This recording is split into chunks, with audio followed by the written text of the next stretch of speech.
There's all kinds of different buttons here, but this is a pretty good default setup. And then we can start introducing some interference here. And as you know, with standard spectrum analyzers, introducing interference, may show up within 30 seconds, within a minute, or even just only after a couple of minutes, so that you can really read it. But now that we have Sidekick, let's say we introduce a jammer, and you can immediately see what happened.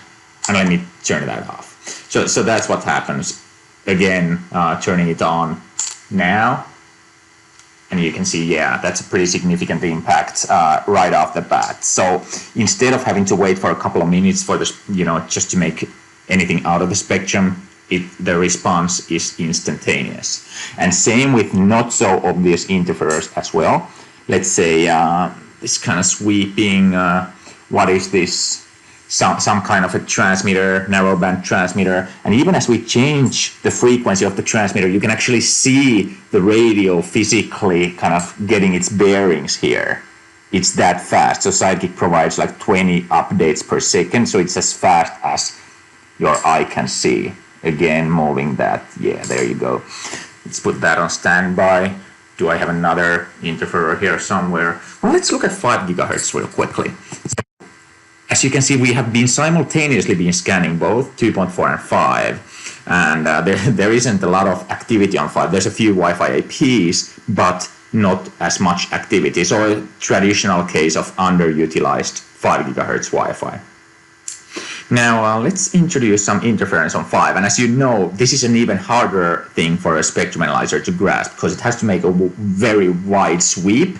It might take you a couple of minutes, even more, to start making, start to understand what's going on in the spectrum. But thanks to Sidekick, even for 5 gig, it is scanning multiple times per second, 20 times per second. So we can see, oh, there's something funny now going on that's circling around channels 44, 48.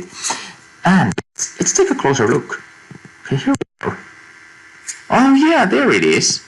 I can pretty well see it. Yeah, actually it's between channels 44 and 48, and as it's traveling through the frequencies, it might be harder to catch with any other Wi-Fi spectrum analyzer out there, right?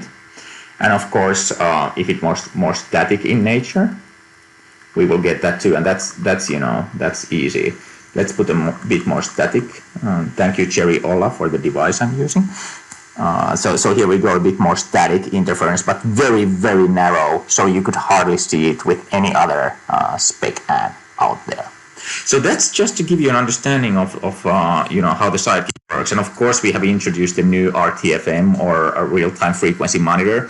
So both of these views are configurable. And for example, if we wanted to see more of a waterfall view, we can certainly see that. And there we can actually see my previous interferer right there. And if we fire up another one on 2.4, we can see both on the top frequency view here, but also of course on the waterfall view here.